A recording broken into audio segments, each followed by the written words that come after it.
pensa em casamento, logo vem aquela festa, aquela celebração, igreja, véu, grinalda, vestido branco, tudo muito lindo. E muitas noivas, gente, quando eu falo muitas, eu não tô brincando não, muitas noivas se esquecem do casamento civil. Afinal de contas, a igreja é só o casamento religioso. Perante os homens, perante a sociedade, perante a lei, se você não casar no civil, você não está casada. Então, este post de hoje é sobre o casamento no civil, o passo a passo, os documentos que você precisa, o que você tem que fazer, que é um assunto que eu já falei muitas vezes no blog. Toda vez eu converso sobre isso com várias amigas noivas, então eu trouxe hoje para vocês para tentar ajudá-las nessa missão, que não é uma missão muito fácil, convenhamos, mas que é muito bacana, muito gostosa e que quando eu fui casar, eu confesso que me deixou mais nervosa que o casamento na igreja. Afinal de contas, você entra no cartório solteira e sai casada, gente. Em 5 minutos sua vida muda totalmente. Então, por isso, eu preparei esse post hoje para vocês e espero ajudá-las. O primeiro passo, quando você decide se casar no civil, é a habilitação do casamento. Para isso, o que você precisa fazer? Procurar o cartório de registro civil mais perto da sua casa. Aqui em Campo Grande, se eu não me engano, nós temos 3 ou 4 que são habilitados para fazer casamento. Então, você vai até um cartório desses com certidão de nascimento atualizada, tá, gente? Não pode ser aquela velhinha que a sua mãe pegou quando você nasceu, tem que ser atualizada. E mais um documento de identificação com foto, que pode ser o RG ou a carteira de motorista. Nesse momento é importante também você levar 2 testemunhas maiores de 18 anos. Podem ser 2 homens, 2 mulheres, um casal, não tem problema. Uma vez eu já ouvi falar que não podia ser pai e mãe, mas também já vi muita gente levar pai e mãe como testemunha. Então, sinceramente, é bacana você perguntar no cartório aonde você vai casar se isso é um impedimento ou não, se eles têm alguma exigência com relação às testemunhas, ok?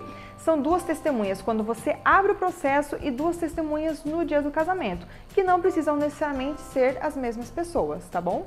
É uma opção que daí você faz. E hoje em dia muita gente tem até dado o cargo de testemunha do civil como um cargo de padrinho, né? Batizando as pessoas de padrinhos do civil. Daí é uma opção que você faz. Para habilitar o casamento, você precisa comparecer com no mínimo 30 dias e no máximo 90 dias de antecedência da data que você pretende casar. Então, olhe lá no calendário. Se o seu casamento é no sábado, você quer casar no civil na sexta, durante a semana, ou no próprio sábado, se você for fazer o religioso com efeito civil, conta, né, com relação à antecedência para saber com quanto tempo você precisa ir lá no cartório para abrir esse processo, para você poder solicitar o seu casamento no civil. Nesse momento, é importante você também levar em mente várias informações que o cartório vai te pedir, como por exemplo, nome completo de pai e mãe, data de nascimento de pai e mãe, cidade de nascimento de pai e mãe, endereço. São várias informações que vocês podem estar pensando, nossa, que balela, eu sei isso de cabeça. Mas às vezes o sobrenome do seu pai é super complicado, tem 2 L's, a grafia ele fala de um jeito e escreve de outro no documento. Então, gente, o cartório não é lugar para brincadeira nem lugar para erro, tá? Então é muito importante que vocês saibam de todas essas informações para quando chegar lá e for abrir o processo, fique tudo muito mais fácil e tudo mais rápido. Esse processo, gente, deve demorar no máximo uns 10 minutos, é bem tranquilo. Então, se porventura você trabalha, não tem muito tempo para ir no cartório, aproveite seu horário de almoço, vai lá e faz rapidinho que não tem erro. Nesse momento que você for no cartório também é onde você vai falar se você quer casar lá no cartório ou se você quer casar em diligência. O que significa? É casar em outro local, que pode ser na igreja, onde o padre vai fazer o papel do juiz de paz, ele tem essa autoridade, ou então se você vai querer casar numa capela, numa chácara, às vezes num jantar até, algumas noivas têm optado por isso, em fazer um jantar na véspera, com a família que já está de fora, que veio para cá para comemorar e já aproveita e faz o casamento civil. É uma opção. É lógico que para fazer fora esse casamento em diligência tem um custo diferenciado, em torno de 100, 100 e pouquinhos reais, dependendo do cartório. Não é muita coisa, então se é um detalhe que vai fazer diferença para você, já se programe financeiramente mais um pouquinho aí, porque vai ter uma diferença de valor se você for casar no cartório e se você for casar fora do cartório. O casamento religioso com efeito civil, como eu estava falando, é esse em que a noiva opta em casar na igreja ou casar durante a cerimônia do casamento. É uma opção bacana que você não tem o gasto de ir no salão de novo, gastar com roupa, etc e tal, para casar no cartório e depois casar na igreja. Tem muitas noivas que preferem essa praticidade. Mas é importante ressaltar, gente, que apesar da praticidade, tem um detalhezinho que as noivas não levam em consideração. É que na minha época, eu levei, isso foi um fator fator determinante para não ter casado com o efeito civil religioso com efeito civil e ter casado direto no cartório. Porque quando você casa esse religioso com efeito civil, vocês assinam um termo, mas aquela ali ainda não é a certidão de casamento, gente. Depois do casamento, vocês precisam ir no cartório para que isso seja autenticado, reconhecido, e daí então você sai com uma certidão de casamento. Se porventura você esquecer, viajar, fazer qualquer coisa, aquele procedimento, todo aquele processo não resolveu nada se você não for no cartório.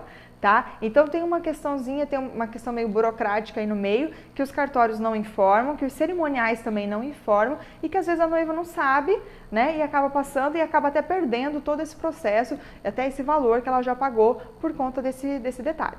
Outro detalhe que as noivas sempre perguntam é com relação à alteração do sobrenome. A noiva é obrigada a adotar o sobrenome do marido? Não. Ela é obrigada a adotar todos os sobrenomes? Não, gente. Hoje em dia até tem alguns casais mais modernos em que o noivo adota o sobrenome da noiva. Mas daí precisa de uma evolução mental muito grande, dos noivos aceitarem isso e tal. E isso é um tema para um próximo vídeo.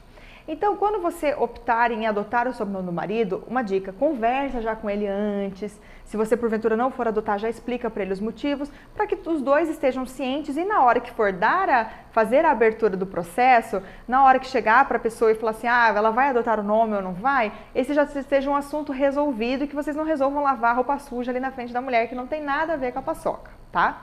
Então, no momento que vocês forem abrir o processo, ela vai perguntar, alguém vai adotar o sobrenome do outro? Daí você já informa qual sobrenome você vai adotar, qual o nome que você vai ter depois de casada, né?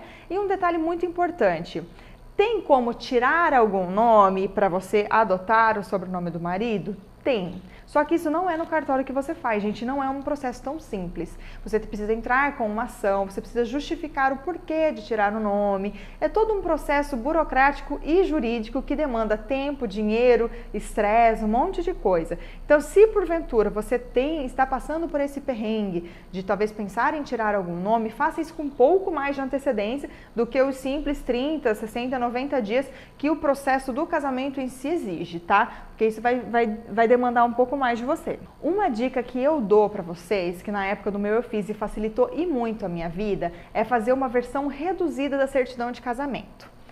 Custou na época, se eu não me engano, R$16 e eu fiz no mesmo cartório em que eu casei. Eu casei na quinta-feira, no civil, no sábado no religioso, viajei de lua de mel, tal. Na volta eu fui lá e solicitei essa reduzida. Ela demorou um dia para sair, se eu não me engano, foi bem rápido e bem prático.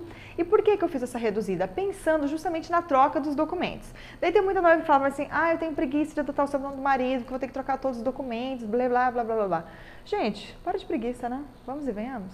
É um negócio tão legal, você tá casando, eu não sei, eu sou super tradicional, eu sempre tive isso na minha cabeça, que eu queria adotar o sobrenome do marido, e eu acho que esse negócio do trocar os documentos é uma coisa muito simples, muito tranquila, e que rapidão você faz. É lógico, você não precisa trocar todos os documentos de uma vez. Então, por isso mesmo que eu fiz a reduzida, eu carrego ela comigo na carteira até hoje.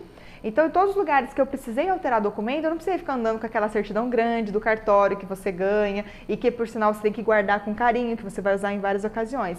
Eu sempre ando com a pequenininha, ela é emplastificada, fica na minha carteira. Então, quando eu troquei o RG, quando eu alterei o CPF, quando eu alterei o título de eleitor, eu sempre ando com ela junto comigo. Até muitas me perguntam, mas eu tenho que alterar todos os documentos de uma vez? Não, gente. Na época, eu tinha acabado de fazer meu passaporte, ele ainda nem venceu. Por que eu vou gastar de novo, sei lá, 300, 400 reais para fazer um passaporte só para alterar o nome? Então, eu continuo com meu passaporte de solteira, mas o que eu faço? Ando com a certidão de casamento junto quando a gente viaja. Até hoje, nunca tive problema, ninguém nunca me pediu. Mas se porventura, algum dia, alguém vier a pedir alguma coisa, alguma comprovação, eu tenho a minha certidão de casamento lá que eu comprovo que eu sou eu. O que acontece também, um detalhe importante para quem vai viajar logo depois da lua de mel e não vai trocar o passaporte, é emitir todas as passagens e fazer todos os documentos com o nome de solteira, tá, gente? A gente empolga, a gente fala assim, não, já quero usar meu sobrenome logo e tal. Só que, se você emitir a passagem com o nome de solteira e, sei lá, o passaporte está com o nome de casado ou vice-versa, isso dá uma burocracia do caramba e até é perigoso você não embarcar por conta disso. Tá? Então, atente-se para esse detalhe. Foi uma dica, na época, que a agência de turismo deu pra gente e foi muito bacana, foi muito útil. Então, até hoje, as minhas passagens, sempre que a gente viaja, é tudo nome de solteira, porque o meu passaporte ainda está no nome de solteira, tá? Mas, enfim, assim que eu mudar, tudo muda e eu serei uma senhora casada para o resto da vida. Então, o mesmo eu fiz com relação à carteira de motorista, ela ainda não venceu. Então, quando vencer, eu vou alterar, vou colocar um novo sobrenome. Por enquanto, eu estou usando a mesma, não mata, viu, gente? Então, assim, não fiquem preocupados achando que você vai gastar um montão, que você vai perder um monte de tempo correndo atrás de trocar todos os documentos. Vai trocando devagarzinho. E não esquece, certidão de casamento reduzida na carteira facilita muito a sua vida. Com relação aos valores do casamento do civil, gente, isso é muito complicado eu falar em valores aqui, porque eles variam de cartório para cartório, isso dentro da mesma cidade, e de cidade para cidade. Então, aqui em Campo Grande, eu sei que eles variam entre 400 e alguma coisa e 600 e alguma coisa, mas já ouvi falar que em outras cidades é mais caro ou mais barato. Então, é importante que antes de você ir até o cartório, você ligue lá, se informe com relação aos preços, para que você possa se programar também financeiramente para esse momento. Lembrando que a maioria dos cartórios não aceita cartão, não aceita cheque, então ou tem que ser no dinheiro, no máximo no débito, alguma coisa assim. Então, para você não ir desprevenido, não ir achando que você está indo lá fazer compra, que você vai passar o cartão, parcelar em 3 vezes o processo do casamento do civil. Não é assim que funciona, tá, gente? Enfim, parece complicado, mas não é. É um assunto super bacana, super gostoso. Vocês vão ver que é muito rápido, até uma coisa assim fria demais, no meu ver. Um processo que vai mudar totalmente a sua vida acontecer em 5 minutos. Se você tiver a sorte de cair com um juiz de paz bem legal, ele vai falar algumas palavras bacanas para você. Vocês vão fazer ali o processo da troca de assinaturas, né, de falar que um aceita o outro, etc e tal, vão tirar umas fotos e vai ser um momento bacana. E assim eu espero que seja para vocês, que todo o casamento, toda a realização do casamento sejam momentos de festa, desde a organização, dos documentos que você precisa correr atrás, cursos de noivos, casamento no civil, a festa, a lua de mel e, se Deus quiser, que a sua vida de casado inteira seja uma festa, tá bom? Espero tê-las ajudado. Não esquece que lá no nosso canal no YouTube tem muitos vídeos bacanas com outros assuntos também, todos relacionados a esse universo que a gente tanto ama, que é o universo de casamentos, tá bom? Um beijo e até a próxima!